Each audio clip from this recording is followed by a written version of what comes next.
BJP के इन मंत्रियों को मिली मोदी कैबिनेट 3.0 में जगह। लोकसभा चुनाव की चुनावी जंग अब खत्म हो चुकी है। इसी के साथ अब नतीजे भी आ चुके हैं, यानी कि अब सरकार बनाने की कवायद शुरू हो चुकी है। तमाम मुश्किलों के बावजूद बीजेपी की अगुवाई वाली एनडीए सरकार एक बार फिर से अपनी साख बचाने में कामयाब रही। अब सबकी नजरें मोदी मंत्रिमंडल 3 पर टिकी है।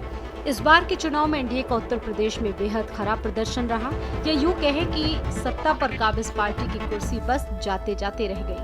तो अब सवाल यह है कि इस बार के बीजेपी और एनडीए कोटे से यूपी के किन मंत्रियों को केंद्रीय कैबिनेट में जगह मिलेगी और किन की छुट्टी होगी।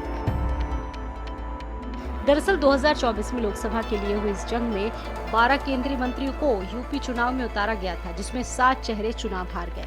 तो चलिए एक नजर डालते हैं यूपी के इन दिग्गजों पर। राजनाथ सिंह।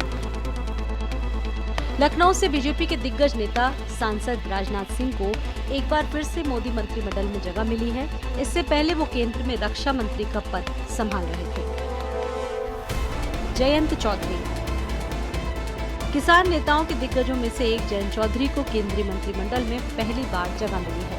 इससे पहले वो कभी मंत्री नहीं रहे।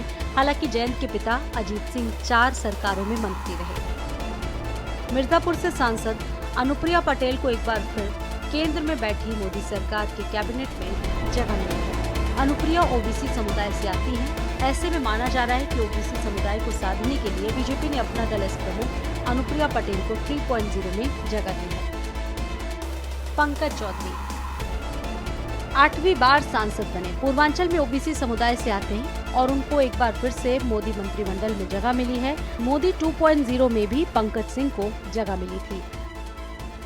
अगला नाम है जितिन प्रसाद का। जितिन कुमार को भी मोदी मंत्रिमंडल में जगह मिली। इनका नाम पश्चिमी उत्तर प्रदेश के बड़े ब्राह्मण चेहरों में शुमार है। कमलेश पासवान। गोरखपुर जिले के बांसगांव लोकसभा से बीजेपी प्रत्याशी कमलेश पासवान को भी मोदी के केंद्रीय मंत्रिमंडल में जगह मिली है। कमलेश बांसगांव लोकसभा सीट से 2009 से लगातार जीतते आ रहे हैं। इनका नाम बीजेपी के दिग्गज नेताओं में से एक माना जाता है। एसपी सिंह बघेल। एसपी सिंह बघेल पिछली सरकार में भी मंत्री रह चुके हैं और ये दलित समुदाय से आते हैं। ऐसे में जानकारों का मानना है कि वो बीजेपी को इस वर्ग के बीच रखने में एक बड़ी भूमिका निभा सकते हैं। बीएल वर्मा। राज्यसभा सदस्य बीएल वर्मा को भी मोदी मंत्रिमंडल 3 में जगह मिली है। वो ओबीसी समुदाय से आते हैं। वर्मा मोदी की पिछली सरकार में भी मंत्री रह चुके हैं।